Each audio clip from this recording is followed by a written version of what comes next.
Welcome to the WanderLearn podcast. I'm your host, France Tapon. This is a short introduction to this episode, which is part of a 7-part series with a Mozambican who is named Julio Maria Muhorro. He is a power coach, facilitator, and speaker from Mozambique. Make sure you listen to the other episodes if you've missed them. And this episode, by the way, is brought to you by my patrons at patreon.com/ftapon.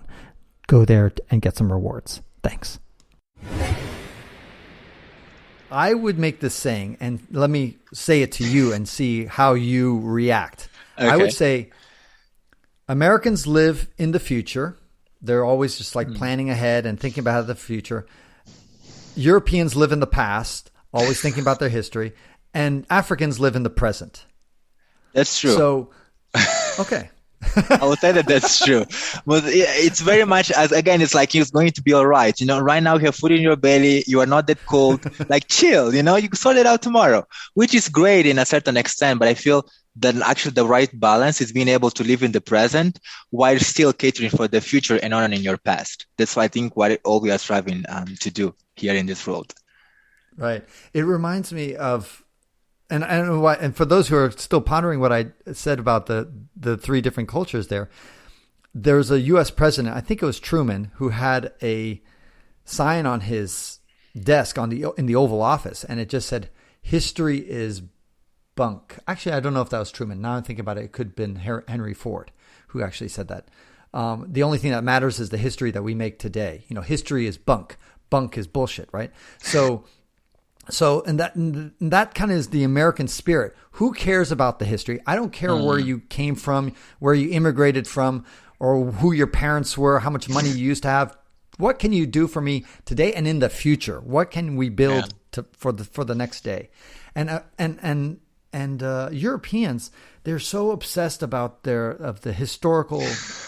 Like all their great history, and that they talk about Americans don't have any history, and of course Africans don't have any history either, even though we all came from Africa. So it's like, but it is fascinating. What about, let's go on to South Africa. Now, South Africa has built a wonderful reputation of being xenophobic, and is that true? Because you have Mozambicans, Zimbabweans, Nigerians, to some extent Namibians, and of course Nigerians who have immigrated, but people all over Africa have gone to South Africa because it is one of the strongest economies in Africa, to go there for economic opportunity, for the same reason that you have many Latin Americans who try to get into the United States or Canada.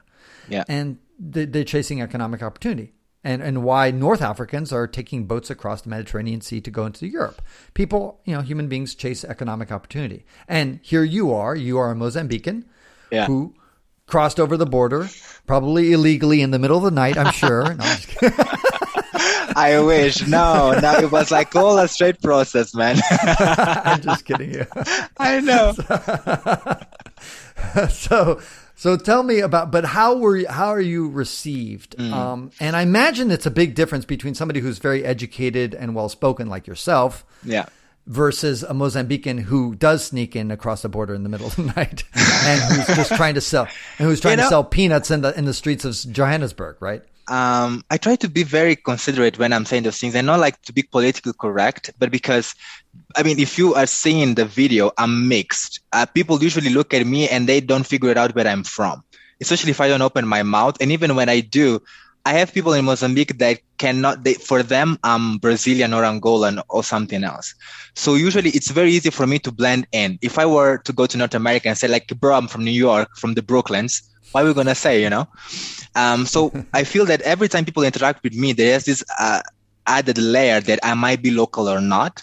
And actually happens here all the time. I go to and ask for information and people start speaking Zulu immediately. And I'm like, no, I'm not South Africa. And they look at me like, you're one of those. They don't want to honor their local language. I'm like, no, I really am not South African. I promise you I'm not. I can show you my passport. So I guess with me, particularly, it's quite different, and I'm quite privileged for being mixed. And sort of like, I can literally say for in any country that, my mom is here and my dad was black, and people will buy it, Right. But with that said, I found that here in South Africa, most of the attacks were around having not that much opportunities looking from the inside out, and then a lot of those opportunities being taken by foreigners, even though those foreigners were actually qualified. So there was this sense of sort of internal unhappiness with how the economy was for them as South Africans, and then the internal fight within the different races in South Africa, so the coloreds, the whites, and the blacks, and they're sort of like bleeding into other nationalities. So it's quite of an intricate topic that I feel that's not like there's no easy answer. And if you look in specific case of South Africa, they come from a very, very harsh story around the apartheid, where, you know, black people were evil, but also the stuff that was done to them. So it's like there's a whole lot of healing to be done. I'll put it that way. Does it make sense to you? Oh, it makes complete sense to me. And that is why I really, South Africa to me is such a troubled country, because those wounds are so fucking deep. And they went for so long. Yes. And it's going to take it's going to take many decades for them to heal, if ever. And, I hope obviously at some point they will, but I just think it's one of the most difficult things. And so what you're suggesting, Julio, let me see if I'm hearing you right. Okay. Are you saying that because of the colonization that happened and the apartheid, it made people excessively tribal because it put people into categories of colored, black, white, in some cases Indian, right? And they became very protective and tribal of their whatever tribe that they happened to be thrown into. And then once they became liberated in 1994, when Mandela took over, then those things stayed behind. And so then they took that tribalism and imposed it as well as to people from outside the country, from the Nigerians who are coming, from the Mozambicans who are coming, from the Zambians who are coming. And so that tribalness said, okay, we're going to look at those others. And so very, very tribal. Is that fair, or am I off the bar? I think you hit the nail when you said that after Nelson Mandela took charge, it wasn't like automatic and then all of a sudden all South Africans are equal. And I don't want to speak on behalf of any South African, but from my perspective looking in, it's not like it wasn't automatic, A lot of even the systems today, when there is, I think they call it here the BEE, or the Black Participation Enterprises that you have to have in South Africa. There's Black a lot economic empowerment. Exactly. Thank you.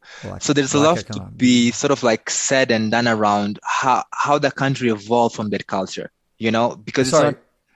Let me just interrupt. So BEE, which is Black Economic Empowerment, for those U.S. citizens who are listening to, it's similar to affirmative action in the United States, where there's preferential treatment based on your racial background, effectively. So the government gives either loans or assistance of some sort for Black owned businesses, and tries to help prop up and give certain advantages to Black, and then also to hire Black employees, to give preference to them, to try to right the historic wrongs where whites had advantages for well over 100 years, 200 years of advantages. And so they're trying to fix that with this Black economic empowerment. Exactly. Thank you so much for that, Francis. And I feel even that, like how that works, and making sure that you're not being hired because of your skin color, but being hired because you also have the skills. But also, how do you ensure that a certain people that didn't have access for so long for just basic education, how will they be able to meet those criteria? So I really think it's more complex than we assume and than we think. And there sort of really bleeds into many other things. But if there is one thing that I believe that South Africans did very right, it goes around customer service because of that differentiation. I was with one of my clients that they were training waiters and hotel staff to a 5-star hotel in Italy and a 5-star hotel in other parts of the world, because of so much separation that happens here in South Africa. You really need to be able to cater for a white woman who wants, stuff delivered on time, but you also want to cater to a Black man who wants to be treated fairly. And you also want to cater for a colored man who doesn't want labels necessarily, but also doesn't want, to be in prison and want to have the freedom. So I think most of the time we tend to focus on how bad that thing is and how bad South Africa still is, and we forget all the amazing things that they were able to build, even within that context. And yes, of course, sometimes things do bleed, from a race conversation into a nationality conversation, unfortunately, but there's still so many great things to be acknowledged about the South African nation. If that makes sense to you. Yes, it does. And thank you for pointing out, because I confess that I tend to be too negative on South Africa on average. No, it's true. It's just, I had such a great time traveling all over. So I started in Morocco and went through West Africa and then went down to the west side of Africa all the way down to South Africa. And I was having a wonderful time the whole way through. And then I get to South Africa. I was like, In some ways, I loved it because, of course, it's so rich and developed and has wonderful infrastructure, etc. On the other hand, just the vibe I got was not African. It was not an African vibe, which in general, I say that in a very positive way. African vibe is so much more, it's welcoming, it's warm, it's loving, it's relaxed. friendly, it's relaxed, it's stuff like that. In South Africa, I just felt this kind of tension. And I felt it with the blacks, with the whites, with the colored, with everybody. It's just like, I'm saying this is a huge generalization. It's true. And that ends this episode of the WanderLearn podcast, where we explore travel, technology, and transformation. If you'd like to see the show notes with links to what we've talked about, go to wanderlearn.com and click on this episode. If you'd like to connect with me, just remember Tapon. That's my first initial and my last name. Tapon is always my social media username. My website is ftapon.com. Do you want to leave me an anonymous voicemail where you can make a comment or ask a question? Then go to speakpipe.com/ftapon. Furthermore, if you'd like to get rewarded for supporting my projects, then go to patreon.com/ftapon. That's where you can pick up some remarkable rewards for as little as $2 a month. Now, 5 quick favors. Number 1, subscribe to the WanderLearn podcast. 2, download it. 3, share it. 4, review it. And 5, sign up for my newsletter at wanderlearn.com. Our theme music was composed by Eric Stratman. This is Francis Tapon, encouraging you to wander and learn.